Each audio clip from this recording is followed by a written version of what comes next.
everyone, welcome back to my channel.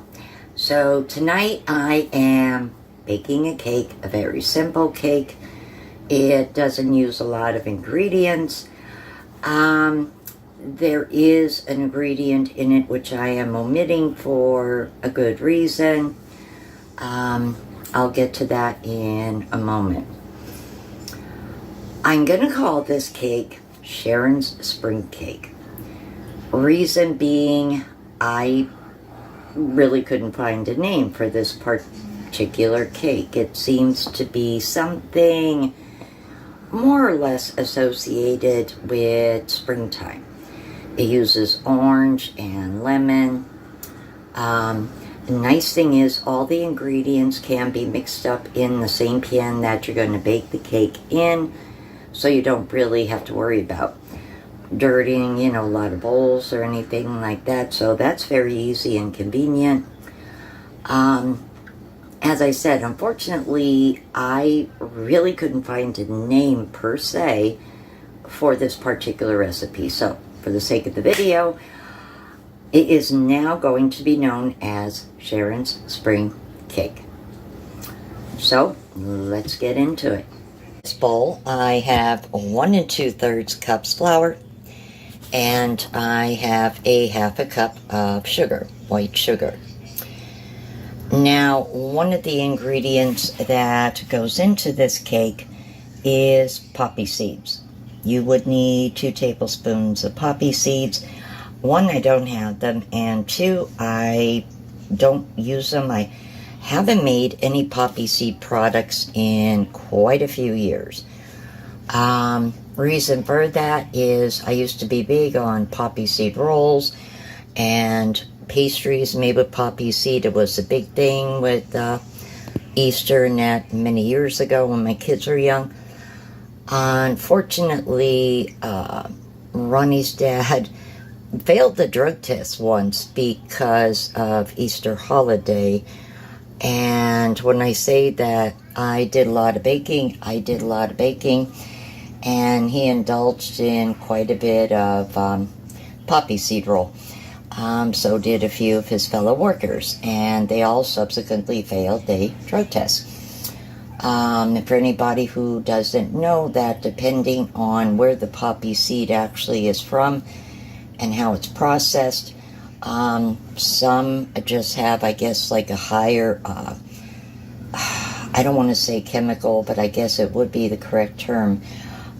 Some have a, I guess, stronger chemical component to it that can alter a reading on a drug test, and a person can basically fail. It appears that they were using opioids.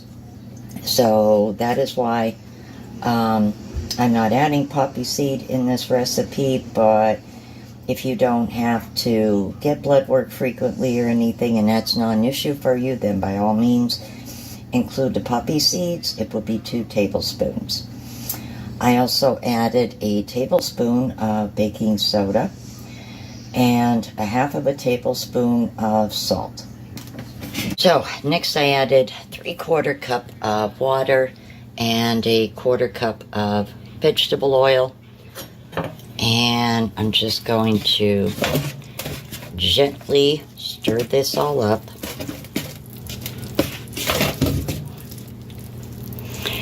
Now, the nice thing about this cake, as I said, it's pretty simple. It doesn't use a frosting, but it does say that you should put some powdered sugar on it after it's done baking. And I do have powdered sugar. So, let me finish stirring this up.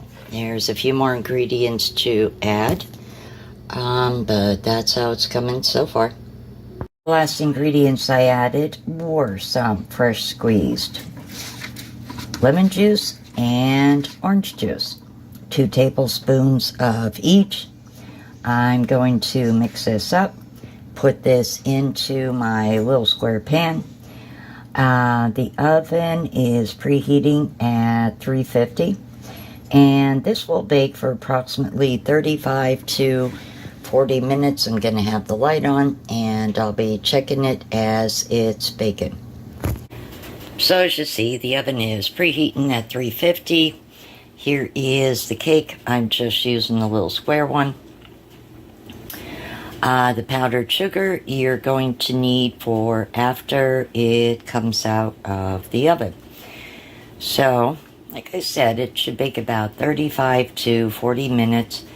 I'm going to have the light on so I can check it out at 30 minutes and see how it looks. If it needs to bake a few minutes more, or if it'll be done then.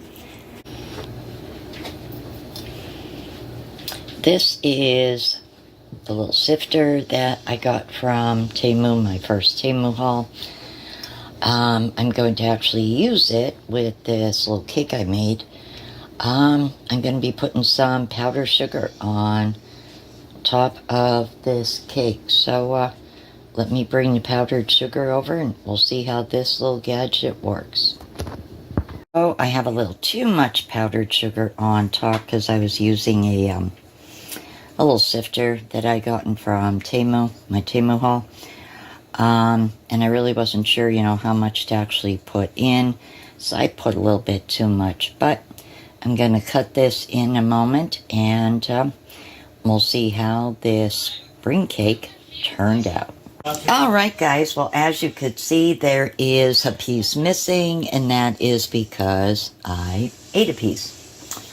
And I could tell you this is like a light, fluffy cake. It has a slight citrus flavor to it, and that's because of the orange and the lemon. All in all, this is a, basic, just a simple little cake, nothing fancy, but it would be nice to make and maybe have over a cup of coffee or tea. Not complicated or hard to make.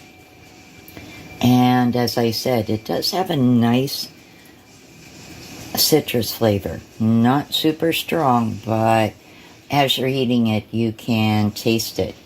And I guess that's why, it's considered like a springtime cake. The citrus flavors and all. Yeah, just, I guess, reminds you of spring. So if you like this video, please give it a big thumbs up. If you haven't already, hit that subscribe button to hit that bell for all, so you're notified every time I upload a new video. Take care, good night, and I will see you all on my next one. Bye.